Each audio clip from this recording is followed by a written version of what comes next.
Aloha friends! Today is one of my favorite creatures, but it's not an Arctic creature, it's an Antarctic creature.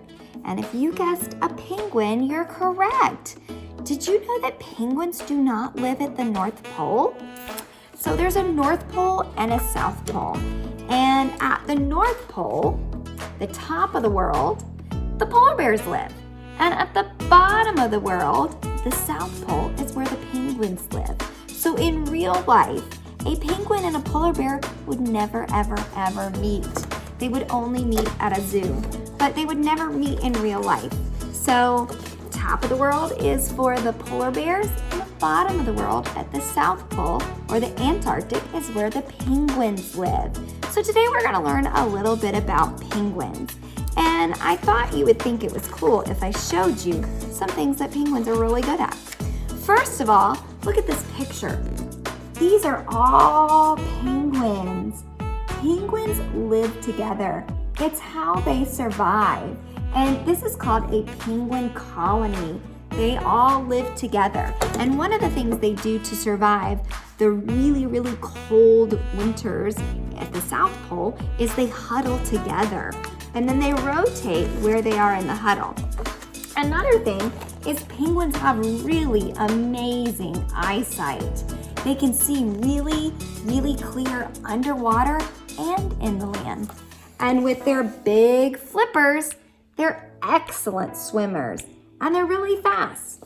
The problem is they cannot fly, but they can swim fast and dive deep. They just can't fly. And they have another really thick layer of blubber. And so here's a penguin, and they are really camouflaged in the water. So the white, when you look up from underwater and you look up and you see their white belly, it looks at the sky like the sky. And when you're looking down in the water in the black, well, when you look down in the water, it's nice and dark. So the top of the penguin, it camouflages. So even penguins camouflage. That's why most of them have white bellies and black on top. And another cool thing is their dark feathers have this oily blend on them. And so it helps to protect them. So they have thick blubber, but they also have oily oil on their feathers. And we're gonna do a little science experiment real quick. So I have a picture of a penguin, and all I did is I took a marker and I colored it in marker. And then what you're gonna do is you're going to either take a crayon and color on the side that says, there's a side that says Vaseline and no Vaseline. Well, I got it mixed up because I was looking at it backwards. So this side I colored with a crayon, and so the crayon represents the oils.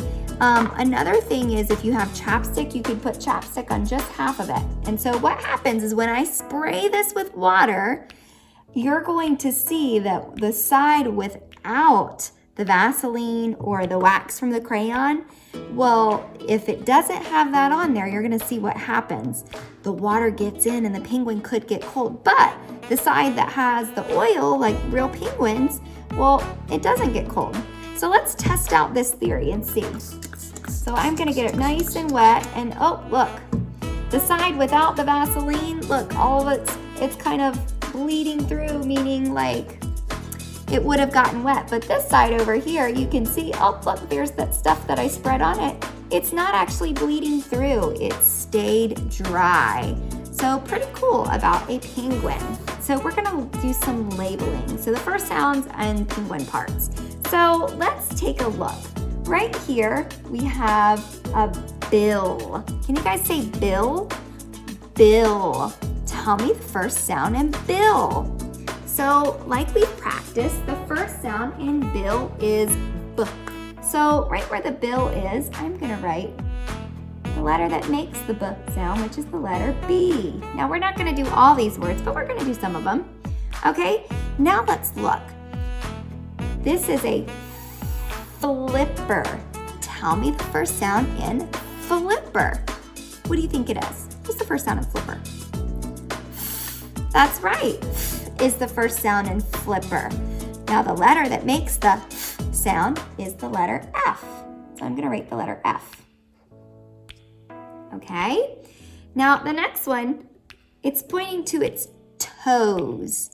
So tell me the first sound in toes. What is it? The first sound in toes is T. So what letter makes T? The letter T. Good job. Okay, and the last one we're gonna do is belly. This is its belly. So tell me the first sound in belly. What did you say? B. The first sound in belly is B. So I'm gonna write the letter that makes the B sound, which is the letter B. And that's all we're gonna do for labeling today. Now, I have one last thing, and I'd love for you to read with me. So penguins can move, and can is a sight word that we've talked about. Penguins can move. And so let's see how penguins move. And I'm gonna show you a little bit closer, and it's the words in the blue. Penguins can. Now look at this picture. It looks like it's swimming, but the word starts with the letter D. D, D, D. Can you think of something else that penguins can do that starts with D? So this word is dive. So I wouldn't say swim because it doesn't start with an S. It starts with a D, so I'm gonna say dive. Penguins can dive. Now I'm gonna look at the next box. It looks like the penguin's in the water. And so I'm gonna read, penguins can, what do you think that says? It starts with an S, and look, it ends in a swim. So when I cross-check, it looks like the penguin's swimming, but that word also starts with the letter S. Okay, let's look over here. Now, can a penguin fly?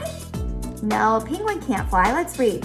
Penguins can, it starts with a P. In fact, P-O-P, we can tap this word out. Let's tap it together. Let's try it. Pa.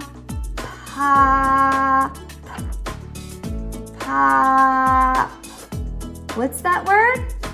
Pop. Penguins can pop. That means they swim really, really, really fast, and then they go pop right out of the water and onto the ice. Here's our last sentence, and the penguin is on its belly. So let's look. Penguins can, and it starts with an S. What do you think he's doing? He's laying on his belly, and it starts with an S. It looks like slide. Penguins can slide. And one fun fact about penguins, there's lots of different types. And this is a child who is 7 years old, and she's as tall as an emperor penguin. But look how little some of these penguins get. So there's all different types of penguins.